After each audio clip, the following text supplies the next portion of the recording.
ओम नमो भगवते वासुदेवाय।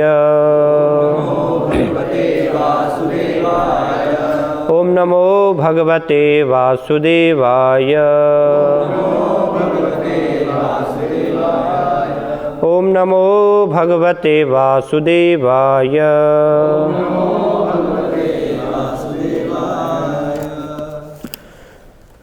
श्रीमद्भागवतम स्कंद 4 अध्याय 1 मनु की पुत्रियों की वंशावली।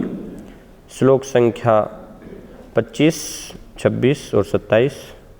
25 पे हम चर्चा करेंगे। कृपा अवलोकेन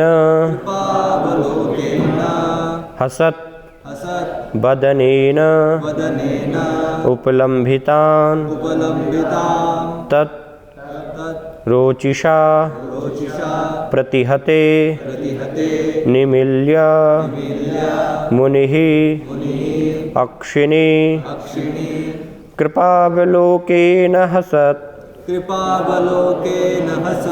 वदनेनोपलम्भितान् तद्रोचिषा प्रतिहते निमील्य मुनिरक्षिणी। कृपावलोकेन कृपा से देखते हुए, हसत हंसते हुए, बदनेन मुखों वाले, उपलम्भितान अत्यंत प्रसन्न दिखते हुए, तत् उनके रोचिषा तेज से, प्रतिहते चकाचौंध होकर, निमील्य मूंद कर, मुनिहि मुनि, अक्षिणी अपने नेत्र। अनुवाद तथा तात्पर्य श्री श्रीमद् अभय चरणारविंद भक्तिवेदांत स्वामी श्री प्रभुपाद के द्वारा। अत्रि मुनि यह देखकर परम पुलकित हुए कि तीनों देव उन पर कृपालु हैं। उनके नेत्र उन देवों के शरीर के तेज से चकाचौंध हो गए, अतः उन्होंने उस समय अपनी आंखें मूंद ली। तात्पर्य, चूँकि तीनों देव हंस रहे थे, अतः अत्रि मुनि समझ गए कि वे उन पर प्रसन्न हैं। उनका जाज्वल्यमान शारीरिक तेज असह्य था, अतः अत्रि ने उस समय अपनी आंखें बंद कर ली। श्लोक संख्या 26 और 27। चेतस्त प्रवनम युंजनस तावीत हंसात्यांजलि सुलक्षणया सुक्त्या वाचा सर्वलोक गरीयश।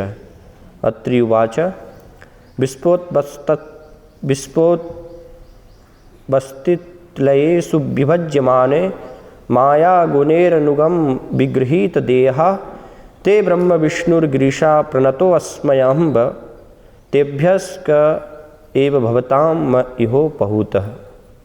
अनुवाद, किंतु पहले से उनका हृदय इन देवों के प्रति आकृष्ट था, अतः जिस प्रकार उन्होंने होश संभाला और हाथ जोड़कर ब्रह्मांड के प्रमुख देवों की मधुर शब्दों से प्रार्थना की।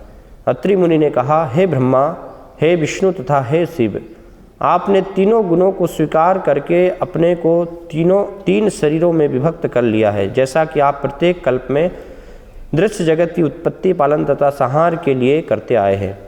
मैं आप तीनों को सादर नमस्कार करता हूँ और मैं जानना चाहता हूँ कि मैंने आप में से किसको बुलाया था।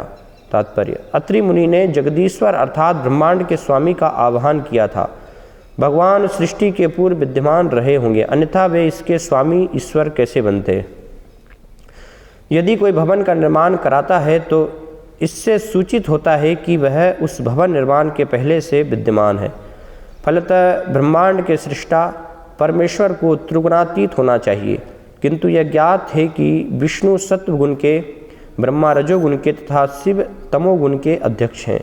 अतः अत्रि मुनि ने कहा, वह जगदीश्वर अवश्य ही आप में से ही कोई हैं, किंतु आप तीनों एक साथ प्रकट हुए हैं, अतः मैं यह नहीं पहचान पा रहा कि मैंने किसका आह्वान किया था। कृपया मुझे बताएं कि आप में से कौन जगदीश्वर है।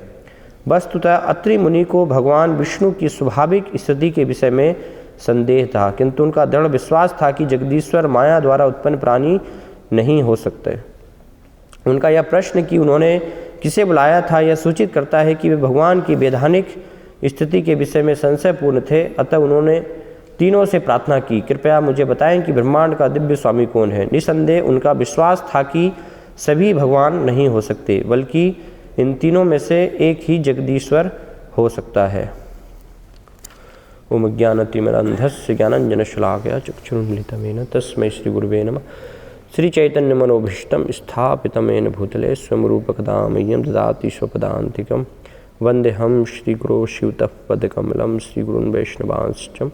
श्रीरूपं साग्रजातं सहगण रघुनाथान्वितं तं सजीवं साद्वैतं सावधूतं परिजनसहितं कृष्णचैतन्यदेवं श्रीराधा कृष्णपादान् सहगण ललिता से विशाखान्वितांश्च। जय श्री कृष्ण चैतन्य प्रभु नित्यानंद श्री अद्वैत गदाधर श्रीवासादि गौर भक्तवृंद। हरे कृष्णा कृष्ण कृष्ण हरे हरे, हरे राम राम राम हरे हरे। हरे कृष्णा। अत्रि मुनि की महानता का यहाँ पर वर्णन किया जा रहा है कि किस प्रकार से अत्रि मुनि की तपस्या से प्रसन्न होकर के ब्रह्मा विष्णु और महेश ने उनको दर्शन दिए, और ब्रह्मा विष्णु महेश के साथ स्वर्ग लोक के अलग अलग देवी देवता हैं, गंधर्व लोक के निवासी, जो भी उच्च लोगों के जितने भी सब निवासी, वो सारे निवासी भी उनके दर्शन के लिए आए भगवान के साथ। तो बहुत ही महान ऋषि हैं अत्रि मुनि, इसलिए उनके बारे में यहाँ पर चर्चा हो रही है। तो हमें जानना बहुत आवश्यक है कि अत्रि मुनि वास्तव में कौन है।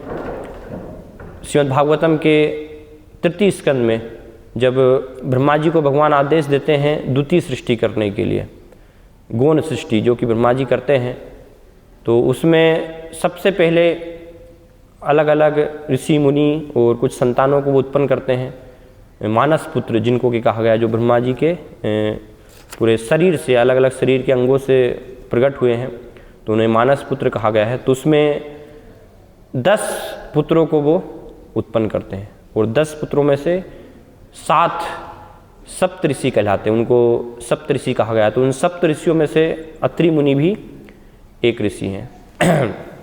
कुछ इन सप्तऋषियों में से कुछ ऋषि ऐसे होते हैं जो कि जैसे ब्रह्मा जी के एक दिन में 14 मनु आते हैं, 14 मनुओं का काल होता है, तो कुछ ये सारे मनुओं के काल तक रहते हैं, और कुछ ऋषि परिवर्तित होते रहते हैं, सप्तऋषियों में से चेंज होते रहते हैं, क्योंकि जैसे इंद्र हैं, चंद्र हैं, ये सब पद है, तो ऐसे ही ऋषियों का भी एक पद होता है। तो वर्तमान में अभी हम देखें तो ये 7वें मनु का काल चल रहा है ना, वेवस्वत मनु है ना, जो श्राद्ध देव कहलाते हैं, उनका ये काल चल रहा है। और यहाँ पर चर्चा ये हो रही है पहले मनवंतर की, है ना, सबसे प्रारंभ में। तो प्रारंभ से अभी तक के समय तक अत्रि मुनि उपस्थित हैं, है ना। कुछ सप्तऋषियों में से चेंज होते हैं। तो जो सप्तऋषियों का लोक है, इसी भौतिक जगत में जो अलग अलग लोक बताए गए हैं, उसमें ध्रुव लोक के नीचे, है ना, ध्रुव लोक के नीचे सप्तऋषियों का लोक आता है। श्रीमद् भागवतम में 33 स्कंद में बताए गए हैं, इनके नाम भी बताए गए हैं। मरीचि रत्र अंगिरसौ पुलस्तः पुलह क्रतु भृगु वशिष्ठ दक्षश्च दशमस्तत्र नारद। कि सबसे पहले ब्रह्मा जी ने 10 पुत्रों को उत्पन्न किया। कौन कौन? मरीचि, अत्रि, अंगिरस, पुलस्त, पुलह, क्रतु, भृगु, वशिष्ठ, दक्ष, और 10वें जो है वो नारद। तो ये 10 पुत्र उन्होंने उत्पन्न किए प्रजा को बढ़ाने के लिए। तो नारद इसमें से ब्रह्मचारी हैं, बाल ब्रह्मचारी, है ना, और बाकी की जो ऋषि मुनि है वो सब प्रजापति कहलाते हैं, उनको प्रजापति कहा जाता है, जिनके माध्यम से संतानों की उत्पत्ति होती है। तो नारद जो है ब्रह्मा जी के मस्तिष्क से उत्पन्न हुए, बताया कि अलग अलग अंगों से ये सभी ऋषि मुनि उत्पन्न हुए हैं। और वशिष्ठ उनकी श्वास से, ब्रह्मा जी की श्वास से उत्पन्न होते हैं। दक्ष ब्रह्मा जी के अंगूठे से उत्पन्न होते हैं। भृगु ऋषि उनके स्पर्श से। क्रतु हाथ से उत्पन्न होते हैं ब्रह्मा जी के। पुलस्त ऋषि कानों से उत्पन्न हुए। अंगिरा ऋषि मुख से, इसलिए 4 वेदों का ज्ञान फिर अंगिरा ऋषि को प्रदान किया जाता है। और अत्रि ऋषि जो है वो आँखों से उत्पन्न होते हैं ना, तो अत्रि ऋषि जो है कोई साधारण व्यक्ति नहीं है, स्वयं ब्रह्मा जी की जो है आँखों से वो प्रकट हुए, तो उनके एक प्रकार से हम अंश उनको मान सकते हैं। और मरीचि ऋषि मन से और पुलह नाभि से। तो इस प्रकार से ये प्रारंभ में 10 पुत्र उत्पन्न होते हैं, उनमें से 7 सप्तऋषि का पद संभालते हैं, सप्तऋषि कहलाते हैं। और वर्तमान में जो सप्तऋषि हैं तो उनका भी वर्णन किया गया है। उनमें से अत्रि ऋषि एक हैं, लेकिन कुछ उसमें से चेंज है। तो श्रीमद् भागवतम में बताया गया 8वें स्कंद में, कश्यपो अत्रि वशिष्ठश्च विश्वामित्रोश्च गौतम जमदग्नि भरद्वाज इति सप्तर्षय स्मृता। वर्तमान में जो ऋषि हैं वो ये 7 ऋषि बताए गए हैं, कश्यप मुनि, अत्रि मुनि, वशिष्ठ, विश्वामित्र, गौतम, जमदग्नि ऋषि, भरद्वाज ऋषि, ये 7 जो है वर्तमान में सप्तऋषि हैं।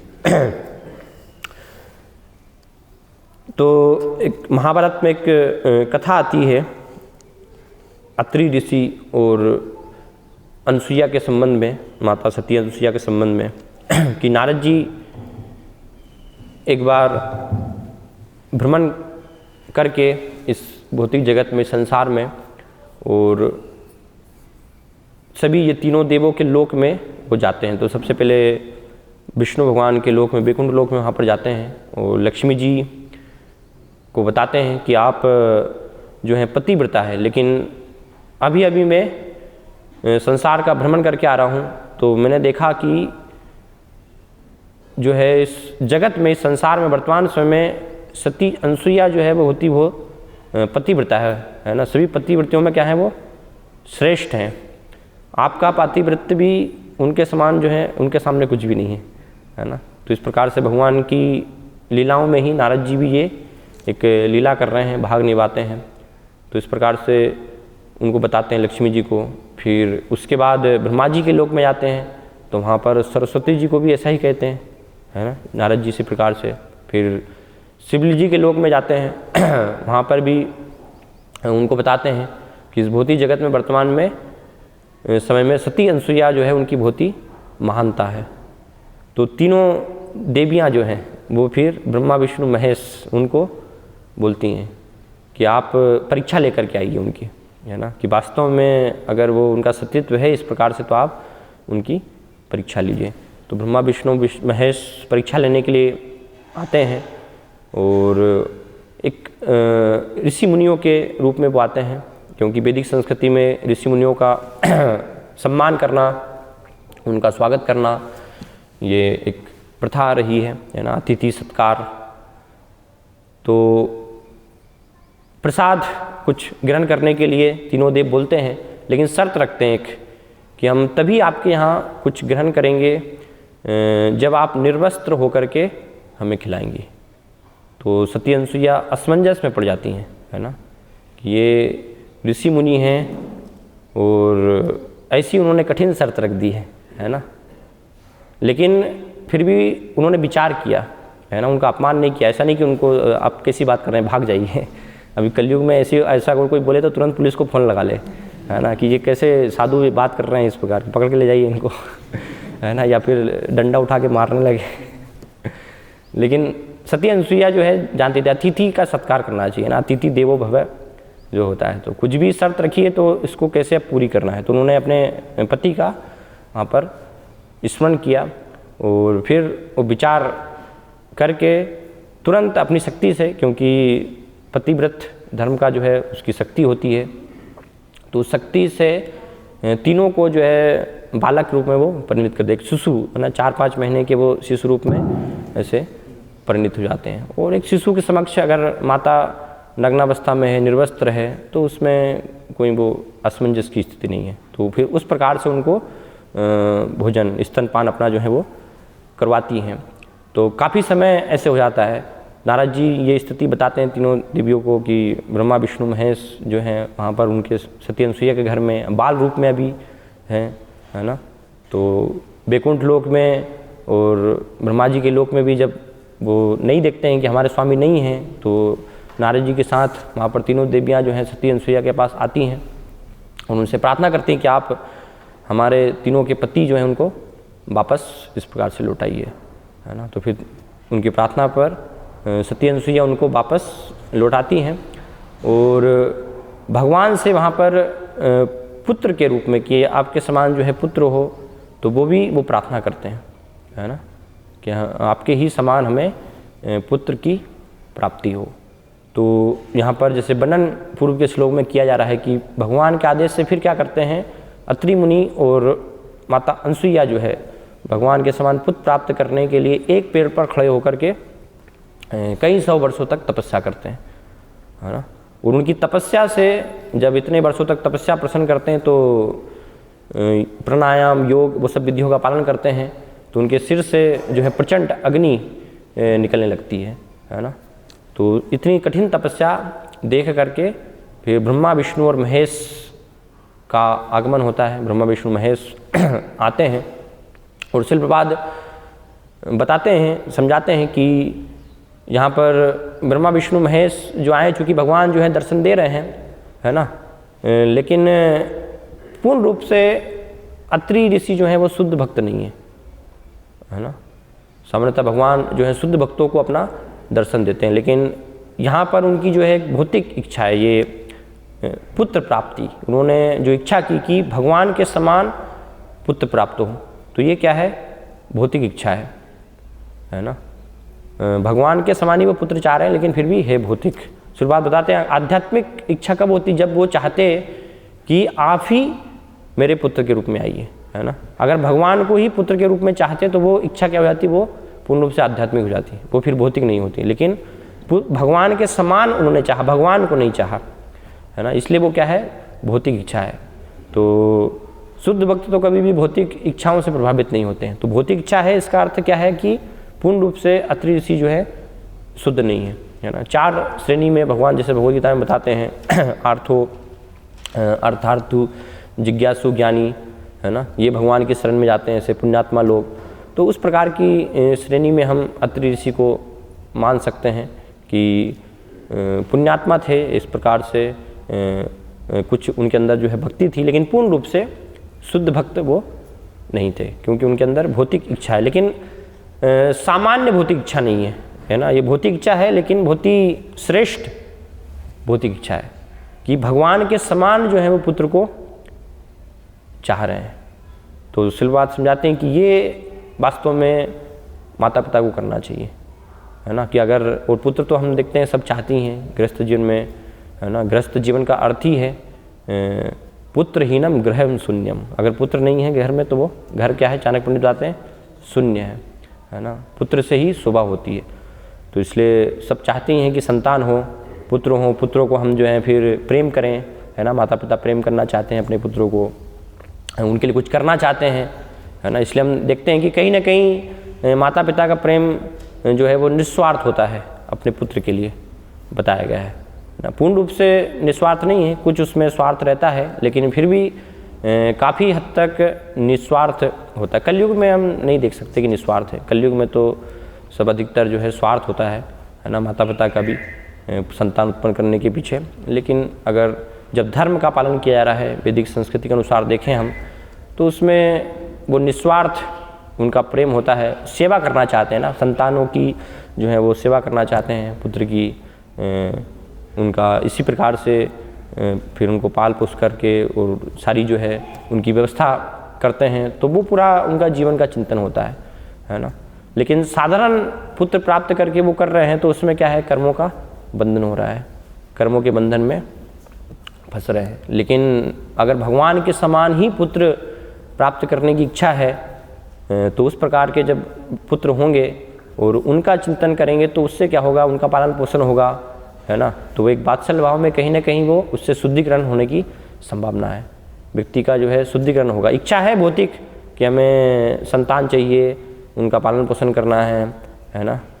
लेकिन इस प्रकार की अगर इच्छा है यहाँ पर, जैसे कि अत्रि मुनि की है, तो उससे क्या होगा, धीरे धीरे शुद्धिकरण होगा, धीरे धीरे वो शुद्ध भक्ति की तरफ अग्रसर हो सकते हैं। तो इस इच्छा के फलस्वरूप जब आते हैं ब्रह्मा विष्णु महेश, और तीनों देव क्यों आते हैं ब्रह्मा विष्णु महेश, क्योंकि शिलपाद समझा रहे हैं तात्पर्य में, अत्रि मुनि को भगवान के बारे में स्पष्ट ज्ञान नहीं था कि वास्तव में भगवान कौन है ना। 8वें स्कंद में हम देखते हैं गजेंद्र भी प्रार्थना करते हैं, जब गजेंद्र संकट में पड़ जाते हैं तो वो भी स्तुति करते हैं, है ना। लेकिन गजेंद्र जो है उनको भगवान के बारे में ज्ञान था कि भगवान वास्तव में कौन है स्पष्ट रूप से, तो उसी प्रकार से भगवान के लिए वो प्रार्थना करते हैं। तो इसलिए हम देखते हैं कि भाई वहाँ पर ब्रह्मा जी और शिव जी वहाँ पर नहीं आते, है ना, केवल विष्णु भगवान गरुड़ पर सवार होकर के आते हैं। लेकिन यहाँ पर वो जगदीश्वर के रूप में अत्रि मुनि जो है भगवान की प्रार्थना कर रहे हैं, और उनके हृदय में स्पष्ट उनको ज्ञान नहीं है कि वास्तव में भगवान कौन है ना, परम स्वामी कौन है। तो शिलपाद समझाते हैं कि जगदीश्वर के रूप में जब उन्होंने इस प्रकार से स्तुति की, है ना, तो तीनों देव यहाँ पर आ गए, ब्रह्मा जी भी आ गए, शिव जी भी आ गए और भगवान विष्णु भी आए। क्यों तीनों आए? क्योंकि इस सृष्टि में कहीं ना कहीं तीनों जगदीश्वर कहलाते हैं, है ना। अलग अलग स्थिति में हम बोल सकते हैं। ब्रह्मा जी भी सृष्टि करते हैं कुछ ना कुछ, है ना, शिव जी भी उनके माध्यम से संहार होती है, दुर्गा जी के माध्यम से सृष्टि भी हो रही है, सृष्टि स्थिति प्रलय साधन शक्ति रेखा बताया गया है ब्रह्म संहिता में। तो इस प्रकार से जगत के इस जगदीश्वर, है ना, तीनों को हम जगदीश्वर मान सकते हैं। ब्रह्मा जी को भी जगदीश्वर कह सकते हैं कि वो इस जगत के ईश्वर है ना, क्योंकि भौतिक जगत की यहाँ पर बात हो रही है। ब्रह्मा जी भी जगदीश्वर हैं, विष्णु भी हैं एक प्रकार से, वो भी जगदीश्वर मान सकते हैं, और शिव जी को भी मान सकते हैं। तो स्पष्ट ज्ञान नहीं था, तो इसलिए क्या हुआ, ब्रह्मा विष्णु और महेश तीनों वहाँ पर कृपा देने के लिए आए। लेकिन अगर स्पष्ट ज्ञान होता उनको हृदय में कि भगवान वास्तव में कौन है, तो फिर साक्षात जो है भगवान आते हैं, है ना। भगवान जैसी हृदय में जिस भक्त की इच्छा होती है उसके अनुसार ही भगवान क्या करते हैं, व्यवहार करते हैं। भगवान भगवगीता में बताते ये था माम प्रपद्यन्ते तांस तथैव भजाम्य हम, है ना। जिसकी जैसी इच्छा है, जैसी भावना है, उसके अनुसार ही भगवान उसका एक प्रकार से आदान प्रदान होता है वहाँ पर। तो अत्रि मुनि की यहाँ पर इस प्रकार से इच्छा थी, उनका स्पष्ट ज्ञान नहीं था, तो इसलिए ब्रह्मा विष्णु और महेश तीनों आए। और पूर्व के श्लोकों में वर्णन है कि तीनों अपने जो है विभिन्न प्रकार के सवारी पर आए वो, है ना, और उनके हाथ में अलग अलग प्रकार से उनके अस्त्र शस्त्र भी थे, है ना। जैसे भगवान के हाथ में चक्र, शिव जी के हाथ में डमरू, ये सब जो है लेकर के वो आए। और अलग अलग वाहन पे आए सब, बेल, हंस, गरुड़, है ना। शिव जी बेल पर सवार होकर के आए, ब्रह्मा जी हंस पर सवार होकर के आए, और भगवान विष्णु उनका वाहन गरुड़ पर सवार होकर के आए। तो ये अलग अलग जो है प्रतीक हैं वास्तव में, है ना। बेल बताया गया है धर्म का प्रतीक है, बेल को धर्म का प्रतीक माना गया है। श्रीमद् भागवतम के प्रथम स्कंद में राजा परीक्षित के उपाख्यान में वर्णन आता है, जब एक कलयुगी वहाँ पर एक राजा का वेश धर के और वो ये बेल को वहाँ पर मार रहा था, तो वहाँ पर धर्म का प्रतीक के रूप में बेल को बताया गया है। और हंस जो बताया गया है तो वो क्या है, ज्ञान का प्रतीक बताया गया है ना। हंस को ज्ञान का, हंस गुह्य प्रार्थना है। भगवान जो है जब ब्रह्मा जी भी असमंजस की स्थिति में आते हैं, जब 4 कुमार प्रश्न पूछते हैं ब्रह्मा जी से और ब्रह्मा जी भी उनका उत्तर नहीं दे पाते, तो फिर भगवान जो है हंस के रूप में वहाँ पर वो ज्ञान देने के लिए, उनके प्रश्नों के उत्तर देने के लिए प्रकट होते हैं। तो हंस गुह्य प्रार्थनाएं श्रीमद् भागवत में बताई गई। तो हंस क्या है, ज्ञान का प्रतीक माना गया है। और गरुड़ जी जो हैं वो क्या है, वो भक्ति के प्रतीक हैं। तो धर्म, ज्ञान और भक्ति, ये क्या है, तीनों एक साथ आते हैं, है ना। तो एक साथ यहाँ पर भक्ति भी, और भक्ति के साथ में जो है ब्रह्मा जी और शिव जी के प्रतीक रूप में धर्म और ज्ञान वो भी साथ में आए। तो अत्रि ऋषि अभी जब भगवान उनको दर्शन दे रहे हैं ब्रह्मा जी और शिव जी के साथ, तो ये श्लोकों में वर्णन हो रहा है कि अत्रि ऋषि ने इसके पूर्व में उनको प्रणाम किया, है ना। और प्रणाम करने के बाद बहुत ही प्रसन्न हो गए अत्रि ऋषि भगवान को देखकर, क्योंकि भगवान और ब्रह्मा जी भी, शिव जी भी क्या है, मुस्कुरा रहे थे, है ना। क्योंकि यहाँ पर उनकी तपस्या से प्रसन्न होकर के उनको कृपा देने के लिए यहाँ पर आए हैं, फल प्रदान करने के लिए आए। इसलिए श्लोक में वर्णन आ रहा है कृपा अवलोकेन, है ना, कि कृपा करने के लिए वो यहाँ पर आए। लेकिन अत्रि ऋषि क्या है, ज़्यादा समय तक उनको देख नहीं पाए, है ना, क्योंकि भगवान का तेज जो है इतना असह्य था। भगवान के शरीर से जो दिव्य प्रकाश निकलता है, जो दिव्य उनकी आभा बताई गई, यस्य प्रभा प्रभवतो जगदंड कोटि, है ना, जिसको कि ज्ञानी जन निर्विशेष ब्रह्म मानते हैं, निराकार ब्रह्म मानते हैं, तो वो तेज इतना है, इस प्रकार से वो तेज है कि जब तक कोई व्यक्ति पूर्ण रूप से शुद्ध नहीं है उसको देख पाने में भी सक्षम नहीं। और भगवान अपने दिव्य रूप को, है ना, भगवान का दिव्य रूप है, सच्चिदानंद स्वरूप है, तो उस दिव्य रूप को भगवान इस तेज के पीछे छुपा करके रखते हैं। तो इसलिए इस तेज के आवरण को हटाना होता है, तभी एक व्यक्ति, एक भक्त भगवान के वास्तविक स्वरूप को, उनका जो है साक्षात स्वरूप जो है एक व्यक्ति के रूप में उनका दर्शन कर सकता है। जब तक ये तेज नहीं हटेगा, तेज के पीछे भगवान जो है छुपे हुए हैं, तब तक भगवान का दर्शन नहीं हो सकता, है ना। और पूर्ण रूप से जब तक कि सारी इंद्रियां सब कुछ शुद्ध नहीं है, ये देख पाने में सक्षम नहीं है। हम देखते हैं अर्जुन भी, जब भगवान विराट रूप दिखाते हैं भगवद्गीता में, तो अर्जुन भी देख पाने में वहाँ पर सक्षम नहीं होते हैं ना। इसलिए दिव्य चक्षु, भगवान के उस रूप को देखने के लिए दिव्य चक्षु प्रदान करते हैं, दिव्य आँख, उनसे जो है देख पाते हैं। तो यहाँ पर भी अत्रि मुनि की वही स्थिति हो रही है कि उस तेज को देख पाने में वो अधिक समय तक सक्षम नहीं, इसलिए क्या करते हैं, वो आँखें बंद कर लेते हैं, आँखें अपनी उन्होंने मूंद ली, यहाँ पर बताया जा रहा है। लेकिन तपस्या उन्होंने की थी, है ना, और उनको स्मरण था कहीं ना कहीं भगवान का, तो इसलिए फिर थोड़े समय के बाद दोबारा से आंखें वो खोल लेते हैं और भगवान का दर्शन करते हैं, भगवान की स्तुति करते हैं। तो इस उपनिषद में वर्णन किया गया है, बहुत ही एक सुंदर श्लोक आता है इस उपनिषद में, मंत्र 15 में, हिरण्यमयेन पात्रेण सत्यस्यापहितं मुखम तत्त्वं पूषण पावरणु सत्य धर्माय दृष्टये।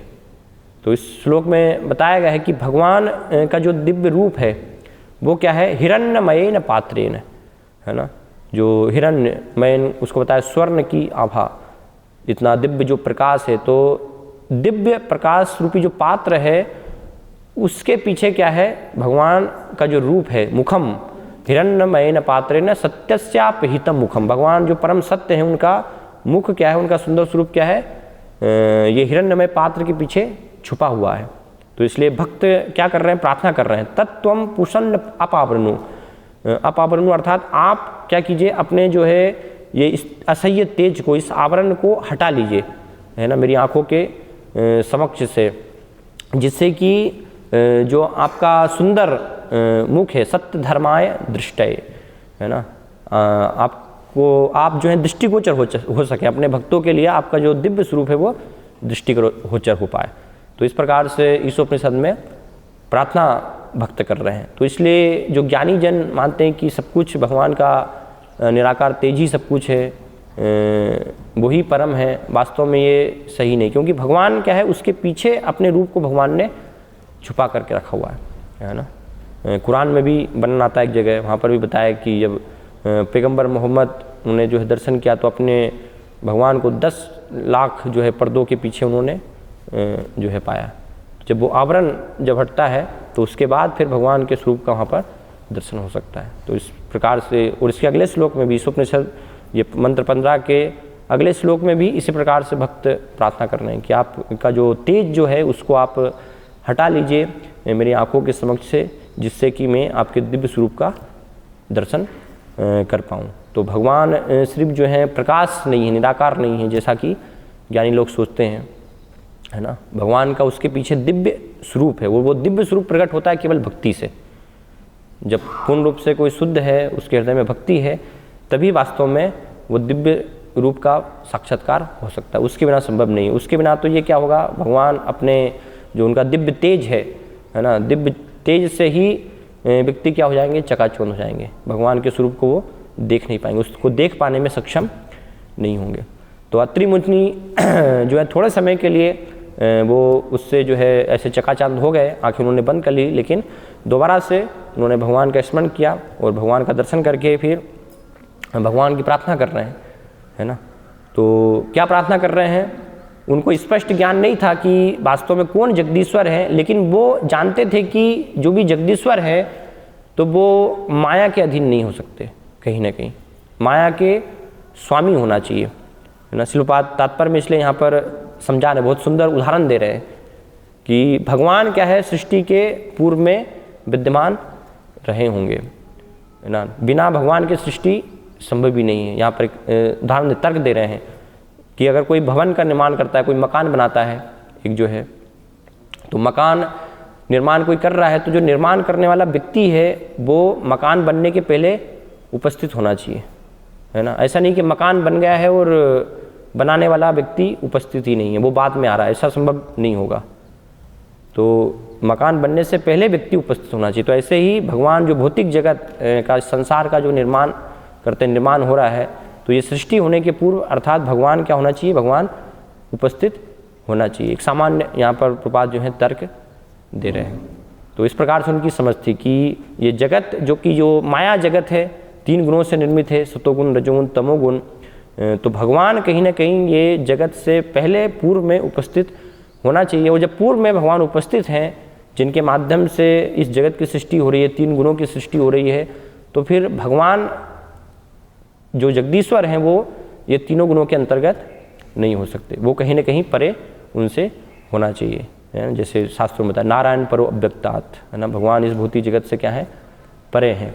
तो ये उनकी समझ थी, उनको स्पष्ट नहीं था। ऐसे महान ऋषि हम देख सकते हैं कि इतनी तपस्या कर रहे हैं, है ना, एक पैर पर खड़े होकर के उन्होंने तपस्या की, लेकिन फिर भी उनको जो है भगवान के बारे में स्पष्ट ज्ञान नहीं था। तो फिर साधारण व्यक्तियों के बारे में हम क्या कह सकते हैं, है ना। वो भी असमंजस की स्थिति में थे कि वास्तव में भगवान कौन है, कौन इस जगत के ईश्वर है। लेकिन कुछ ज्ञान था कहीं ना कहीं, है ना, स्पष्ट ये ज्ञान था कि भगवान माया के स्वामी होना चाहिए, माया के अधीन तो नहीं हो सकते हैं। लेकिन इस जगत में हम देखते हैं तथाकथित जो लोग हैं वो भगवान को भी ऐसा मानते हैं कि भगवान क्या है, भी माया के अधीन है ना। भगवान जब इस जगत में आते हैं तो भगवान को भी माया के अनुसार उसके अंतर्गत रह करके कार्य करना पड़ता है। भगवान भी कर्म के बंधन में आते हैं, है ना। बहुत सारे ऐसे जो विचार हम देखते हैं समाज में प्रकट होते हैं अलग अलग पंथों के द्वारा कि भगवान भी क्या है, माया के अधीन है। और भगवान को भी यहाँ पर जब आते हैं तो उन पर भी कर्मों का बंधन लागू होता है, क्योंकि भगवान को भी ऐसे व्यक्ति जो हैं अपने अनुसार ही देखने का प्रयास करते हैं, सोचते हैं कि हम कर्मों के बंधन में हैं। वास्तव में उनकी समझ क्या होती है, भगवान को एक वो व्यक्ति के रूप में स्वीकार नहीं करते। ऐसे जो भी ये सब मत आते हैं तो वो इसी कारण से आते हैं। उनका मानना क्या है कि भगवान क्या है, निराकार है, प्रकाश है भगवान सिर्फ जो है ना। तो प्रकाश क्या है, अभी एक व्यक्ति के रूप में प्रकट हुआ है। वो जब भौतिक जगत में इस व्यक्ति के रूप में प्रकट होना पड़ता है, वो दिव्य जो है निराकार को आना पड़ता है, तो उनको भी क्या है, ये गुणों के अनुसार ही कार्य करना पड़ता है।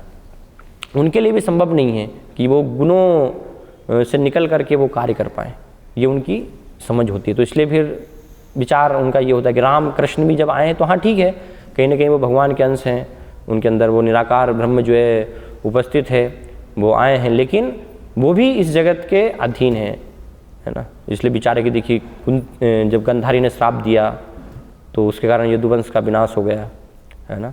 उनको भी श्राप का फल भोगना पड़ा और उनको भी अपने कर्मों के फल जो हैं भोगने पड़े, कृष्ण को, राम को। तो ये सब क्या है, वास्तव में गलत विचार है, क्योंकि भगवान की स्पष्ट समझ नहीं। भगवान जो कि दिव्य तेज के पीछे उनका दिव्य रूप है, उसको वो साक्षात दर्शन नहीं कर पा रहे हैं, है ना। सिर्फ निराकार भगवान को एक प्रकाश के रूप में ही देख पा रहे हैं, तो इस कारण से उनकी ऐसी समझ बनती है। लेकिन अत्रि मुनि, उनको भगवान के बारे में ज्ञान नहीं था स्पष्ट रूप से, लेकिन फिर भी उनकी ये समझ बहुत स्पष्ट थी कि भगवान जो भी हैं, वो जो भी हो आप तीनों में से, लेकिन माया के अधीन तो वो नहीं हो सकते, माया के परे उनको जो है होना चाहिए। इस प्रकृति के वो स्वामी होना चाहिए ना, प्रकृति के अधीन किसी भी स्थिति में नहीं हो सकते हैं जो भी जगदीश्वर है। तो इसलिए प्रार्थना कर रहे हैं कि आप में से, और एक और सिर्फ बात समझा रहे हैं कि ये भी उनको स्पष्ट ज्ञान था कि जगदीश्वर जो है वो एक हो सकते हैं, है ना। आप तीनों में से 3 नहीं हो सकते, ये भी बहुत स्पष्ट उनको ज्ञान था। लेकिन आज भी हम वर्तमान भौतिक जगत में देखते हैं, है ना, कि लोग सबको भगवान मानते हैं, सोचते हैं भगवान बहुत सारे हैं, है ना, अनेकों भगवान है। अपनी इच्छा के अनुसार आप जिसको भी भगवान मानिए, है ना, पूजिए, तो वो आपकी श्रद्धा के अनुसार सही है ना। लेकिन अगर सभी भगवान हो जाएंगे तो फिर भगवान शब्द का कोई भी अर्थ नहीं रह जाता है।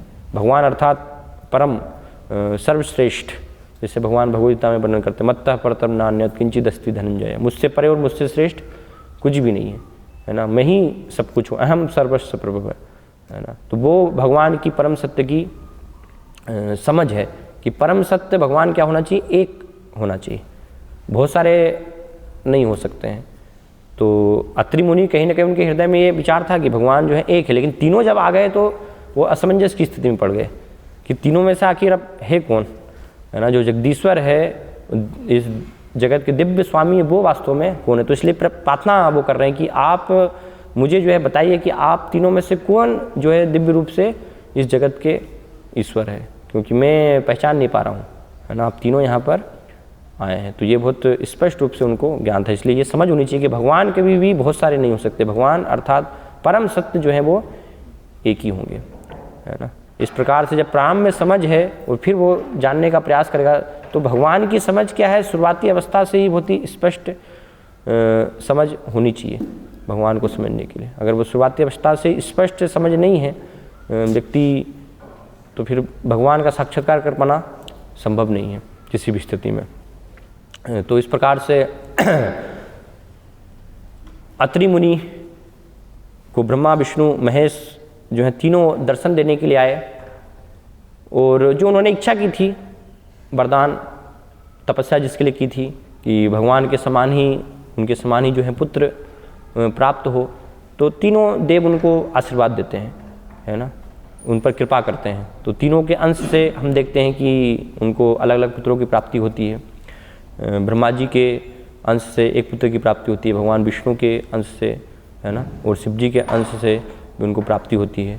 तो ब्रह्मा जी के अंश से चंद्रदेव का प्राकट होता है, फिर भगवान विष्णु के अंश से दत्तात्रेय का प्राकट होता है, और शिव जी के अंश से दुर्वासा ऋषि का प्राकट होता है।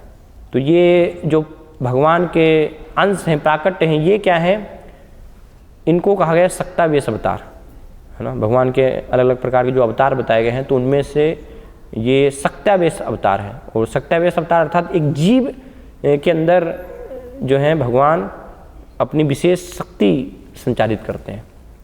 ये भगवान स्वयं भगवान नहीं है, विष्णु तत्व नहीं है, इनको हम जो है विष्णु तत्व नहीं मान सकते हैं। जो भी दुर्वासा हैं, दत्तात्रेय हैं, चंद्रमा हैं, वो एक शक्ति के रूप में एक जीव के अंदर भगवान ने अपनी शक्ति वहाँ पर संचालित करी, लेकिन कोई साधारण जीव नहीं है। इसलिए थोड़ा सा इसको समझ पाना थोड़ा कठिन लग सकता है ना, क्योंकि साधारण जीव नहीं है, विशेष प्रकार के जो जीव हैं, तो उनमें भगवान क्या कर रहे हैं, अपनी शक्ति संचालित कर रहे हैं। तो इसलिए जब वर्णन आता है कि भगवान के अवतार हैं, भगवान के अंश हैं, तो वो स्पष्ट हमें समझ होनी चाहिए कि किस प्रकार से भगवान के जो हैं ये अवतार यहाँ पर हैं। तो अंश के रूप में भगवान जो है, उसमें ब्रह्मा विष्णु महेश के क्या है, एक प्रकार से वो अंश, जीव में उनका अंश यहाँ पर आ रहा है। जैसे हम पांडवों के उसमें देखते हैं, है ना, पांडव भी जो थे तो अलग अलग देवताओं के वो अंश थे, है ना, सूर्य, इंद्र, चंद्र, उनके अंश से जो है सब पांडव प्रकट होते हैं। मतलब जीव के अंदर कुछ उनकी जो है शक्ति होती है। तो ऐसे एक यहाँ पर जीवों के अंदर भगवान ने अपनी शक्ति संचालित की है ना। तो इस प्रकार से ये अवतार माने जाते हैं।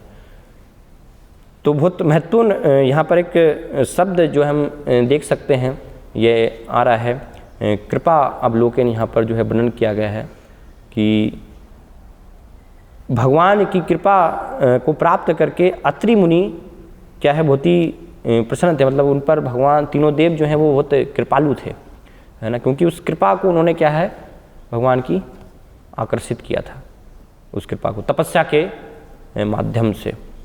तो इसलिए बहुत आवश्यक है वास्तव में पूरा अगर देखें हैं भक्ति का जो जीवन है, भक्तिमय जीवन, तो एक भक्त को भगवान की कृपा के लिए प्रार्थना करनी होती है ना, कृपा पर आश्रित भगवान की रहना चाहिए। जैसे भजन नरोत्तम दास ठाकुर प्रार्थना कर रहे हैं ना, तब कृपा बले पाए चैतन्य निताई, है ना, कि आपकी कृपा से ही जो है प्राप्ति हो सकती है। या कृपा अवलोकन करो आमी बड़ो दुखी, कि मुझ पर जो है कृपा कीजिए, है ना, मैं दुखी हूँ, इस जगत में पतित हूँ, मैं गिर गया हूँ।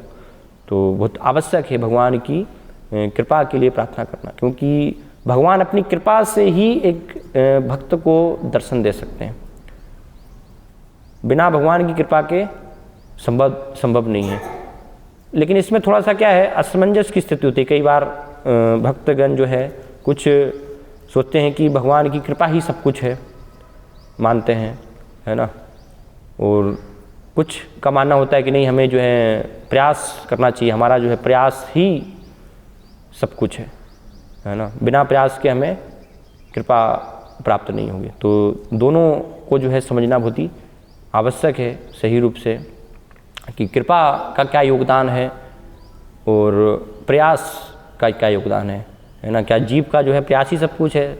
अगर इसको लें कि जीव प्रयास हम करेंगे तो वो तो क्या होगा, एक अलग कर्म मीमांसावाद हो गया फिर, है ना। उनका भी मानना यही होता है कि आप अपना कर्म कीजिए और जो सब देवी देवता हैं वो सब क्या बाध्य हैं फल देने के लिए, है ना। तो इस प्रकार का विचार कई बार हम देखते हैं भक्तों में, है ना। तो इसलिए फिर वो उनके अंदर क्या होती है, निराशा। जब फल नहीं मिलता तो उनके अंदर क्या आती है, निराशा आती है।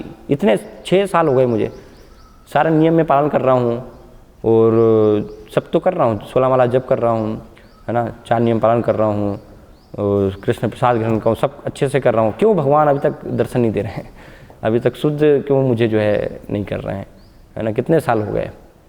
तो सोचते हैं कि नहीं, इतने साल मैंने जो है किया है, मेरी साधना अच्छी है, तो बस भगवान जो है बाध्य है। लेकिन शुरुआत बताते हैं कि भगवान कोई हमारे बाप के नौकर नहीं है कि बस हमने 10 साल किया, 5 साल किया, इतने समय तक तो बस भगवान जो है दर्शन देने के लिए वहाँ पर बाध्य हो जाएंगे, है ना। ये समझना बहुत ही आवश्यक है कि भगवान क्या है, स्वतंत्र हैं, स्वराट भगवान को बताया गया है।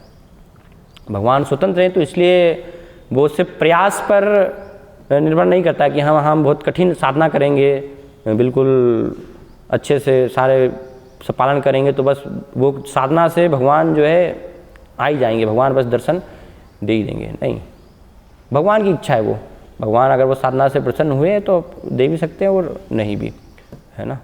और ये मानना कि नहीं कुछ करेंगे ही नहीं, हम अपना प्रयास सिर्फ भगवान की कृपा पर ही आश्रित रहेंगे। बहुत सारे लोग बोलते रहते हैं, प्रभु जी इस पर कृपा कीजिए बस कुछ साधना में अच्छा से करना नहीं है, कृपा हो जाए बस, आपकी जो है गुरु की कृपा हो जाए, भगवान की कृपा हो जाए, है ना। तो कृपा से ही सब कुछ हो सकता है। जब भगवान की कृपा होगी तो हाँ भक्ति कर लेंगे, हम मंदिर जाएंगे, है ना। तो अपने आप भी कृपा नहीं होती, ये भी समझना आवश्यक है। इसलिए इंग्लिश में कहावत भी है ना कि भगवान भी उसी की सहायता करते हैं जो अपनी सहायता खुद करते हैं, है ना। जब तक हम स्वयं ही अपनी सहायता करने के लिए तैयार नहीं होंगे तो भगवान भी ऐसे व्यक्ति की सहायता नहीं करेंगे। तो इसलिए दोनों चीज़ महत्वपूर्ण है ना। और सबसे महत्वपूर्ण जो है भगवान की कृपा को आकर्षित करने के लिए, जैसे एक प्रकार के भक्त बताए, कृपा सिद्ध भी बताए गए हैं, है ना। नित्य सिद्ध, साधन सिद्ध और कृपा सिद्ध, 3 श्रेणी के जो भक्त होते हैं। तो उसमें से कृपा सिद्ध भी होते हैं, लेकिन वो भगवान के ऊपर है कि वो भगवान किसे विशेष जीव को कृपा दे करके और उसको कृपा सिद्ध कर दें। वो सामान्य नियम हर पर लागू नहीं होता है ना। सामान्य नियम तो क्या है, सिद्धांत क्या है कि भगवान की कृपा को आकर्षित करने के लिए हमें भक्ति करनी चाहिए, है ना। जब दृढ़ता से, गंभीरता से हम भक्ति करेंगे तो उस भक्ति से क्या होती है, भगवान की जो है कृपा आकर्षित होती है ना। कृपा ही सब कुछ है, भगवान की जो है कृपा है, कृपा पूर्वक ही भगवान जो है अपना दर्शन देते हैं, है ना। उसमें कोई सोचे कि नहीं मैं साधना करके और उसका फल होगा कि भगवान को दर्शन देना ही होगा, भगवान का साक्षात्कार होगा ही, तो वो पूर्ण रूप से उतना महत्वपूर्ण नहीं है ना। अल्टीमेटली भगवान के ऊपर निर्भर है कि भगवान अपनी कृपा जो है किसे देना चाहते हैं। लेकिन वो कृपा निर्भर करती है साधना के ऊपर। एक जीव जो है जब विनम्रता से, है ना, श्रद्धा के साथ जो है गुरु वैष्णव की सेवा और इस प्रकार से जब भक्ति में लगता है तो वो साधना करके, भक्ति करके क्या है, भक्ति से भगवान आकृष्ट होते हैं, भगवान की वो कृपा को आकर्षित करता है। अंतिम में भगवान जो है अपना दर्शन देंगे वो कृपा से ही देंगे, है ना। वहाँ पर साधना ये सब कुछ चीज़ें काम आने वाली नहीं है, ये चीज़ें नहीं रह जाएंगी, लेकिन वो कृपा आकर्षित होगी साधना से। जब हम गंभीरता से प्रतिदिन जो है गुरु के आदेशों का पालन करेंगे निष्ठापूर्वक, है ना, नियमित रूप से, बिल्कुल उत्साह निश्चय धैर्यात, हर समय जो है उसको कर रहे हैं उत्साह के साथ, है ना, लगातार करते जा रहे हैं, निराश नहीं हो रहे हैं, नहीं भगवान की कभी तो कृपा मुझ पर होगी, है ना, इस जीवन में नहीं तो अगले जन्म में, है ना। मम जन्मनि जन्मनीश्वरे, हर जन्म में जो है आपकी अहेतु की रूप से सेवा करता रहूँगा। जब ये एक भक्त की समझ है इस प्रकार से, इस पर कुछ भी हो जाए, अगर इस जीवन में प्राप्त नहीं होंगे तो कोई बात नहीं, मैं प्रयास जो है करता रहूँगा, भगवान प्रसन्न होंगे कभी न कभी तो अपनी इच्छा से, जब भी भगवान जो है अपनी कृपा मुझे देना चाहें, है ना। तो जब प्रयास देखते हैं भगवान कि ये पूरा जो है प्रयास कर रहा है एक भक्त अपनी क्षमता से, तो उस प्रयास के फलस्वरूप क्या है, भगवान फिर अपनी कृपा को देते हैं। जैसे रामायण में उदाहरण आता गिलहरी, है ना, गिलहरी ने पूरा अपना जो है प्रयास किया भगवान की सेवा करने का, तो भगवान रामचंद्र ने उसको अपनी कृपा प्रदान की। तो इसलिए भगवान की जो है कृपा को आकर्षित करने के लिए हमें समझना है कि उसके लिए सिर्फ जो है कृपा पर निर्भर रहना, सोचे कि नहीं बस गुरु कृपा ही केवलम और ये कृपा हो जाएगी, तो कृपा अपने आप जो है अचानक से कृपा नहीं हो जाएगी, है ना। कृपा भगवान ने जो है भगवान देते हैं पहली बार, गुरु कृष्ण कृपा पाए भक्ति लता बीज, है ना। गुरु और कृष्ण की कृपा से एक जीव को क्या होता है, भक्ति लता का बीज प्राप्त होता है, लेकिन वो बीज को बढ़ाने का कार्य करना कि उसमें फल लगे कृष्ण प्रेम का, वो एक जीवात्मा के ऊपर होता है कि किस प्रकार से वो उसकी देखरेख कर रहा है ना, सावधानी के साथ अच्छे से, ताकि वो उसमें बढ़ोतरी हो और उसमें जो है अच्छे से फल लगे, वो उस जीव के ऊपर वहाँ पर निर्भर करता है कि वो अब कितना जो है प्रयास कर रहा है भगवान की कृपा को आकर्षित करने के लिए। तो जितना वो आकर्षित करेगा अपनी गंभीरता से, भक्ति से, तो उस प्रकार से फिर भगवान उसको कृपा देंगे, है ना। और जब इस प्रकार से देखेंगे भगवान गंभीरता की पूर्ण रूप से वास्तव में ये चाहता है ना, मेरी कृपा को स्वीकार करना, तो फिर भगवान अंतिम में उसको अपना दिव्य साक्षात्कार भी करवाएंगे, अपने स्वरूप का जो है साक्षात्कार भी देंगे, पूर्ण रूप से उसको कृपा भी प्रदान करेंगे। तो इस प्रकार से ये समझना हमें आवश्यक है। और वास्तव में हर स्थिति में साधना करते हुए भी हमें वैष्णव, गुरु, है ना, कृष्ण, इन सब की कृपा की आवश्यकता होती है, क्योंकि हमें समझना है कि माया क्या है, बहुत ही बलवान है। मम माया दुरत्या भगवान जो है कहते हैं, है ना। भगवान अगर कृपा अपनी हटा लें तो फिर बिना कृपा के जो है वास्तव में हम कुछ कर भी नहीं सकते हैं, है ना। साधना करने में भी हम सक्षम नहीं हैं अगर बल हमें प्रदान नहीं हो रहा है। नायमात्मा बलहीनेन लभ्यो, बिना बल के हम कुछ भी नहीं कर सकते हैं भगवान की कृपा के। तो हर स्थिति में वास्तव में भगवान की कृपा आवश्यक होती है, हर समय, है ना। इसलिए हर समय हमें प्रार्थना करनी चाहिए, है ना। सब महान महान आचार्य हम देख रहे हैं प्रार्थना कर रहे हैं, है ना, भक्तों से, भगवान से कि आपकी जो है कृपा प्राप्त हो। लेकिन ऐसा नहीं कि सिर्फ बस प्रार्थना ही करनी है ना। कुछ हम प्रयास कुछ कर ही नहीं रहे हैं, कुछ भक्ति कर नहीं रहे हैं, साधना कुछ कर ही नहीं रहे हैं, है ना। जो गुरु के आदेश से पालन कर बस प्रार्थना करने में लगे हैं। बहुत सारे भक्त हम देखते हैं ना, प्रार्थना बुरी विनम्रता से है, प्रभु जी कुछ कृपा कीजिए, कृपा कीजिए तो सिर्फ उससे काम नहीं होगा, है ना। दोनों चीज़ों को समझना बहुत ही आवश्यक है। तो इस प्रकार से फिर दर्शन होंगे भगवान के, अगर सही समझ के साथ कोई भगवान की कृपा पर आश्रित रह कर और उनकी कृपा प्राप्त करने का उसके लिए लालयित रहता है, एक प्रकार से प्रयास करता रहता है, तो भगवान जरूर जो है उसको कृपा प्रदान करेंगे। हरे कृष्णा। तो यहाँ पर हम विराम देंगे।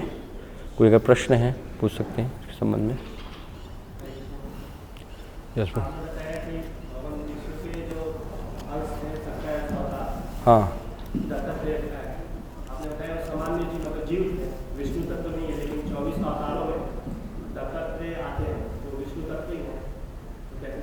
चौबीस अवतारों में जो है सक्ताव्यस अवतार भी हैं, उसमें भी सक्ताव्यस अवतार आते हैं, है ना। उसमें भी कुछ कुछ आप देखेंगे जैसे नारद जी हैं, है ना, तो सक्ताव्यस अवतार माना गया है उनको भी।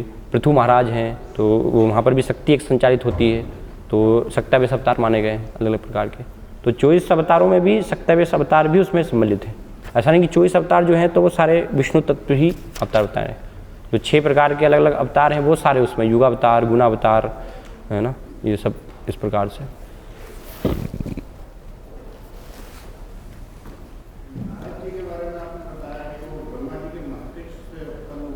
हाँ, वो पूर्व के जन्म में, अपने पहले के जन्म में दासी पुत्र थे, लेकिन बाद में फिर ब्रह्मा जी के पुत्र के रूप में, नारद के रूप में प्रकट होते हैं।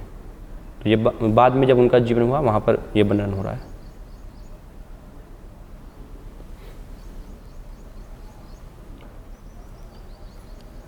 ठीक है। श्रीमद् भागवतम की जय, श्रील प्रभुपाद की जय।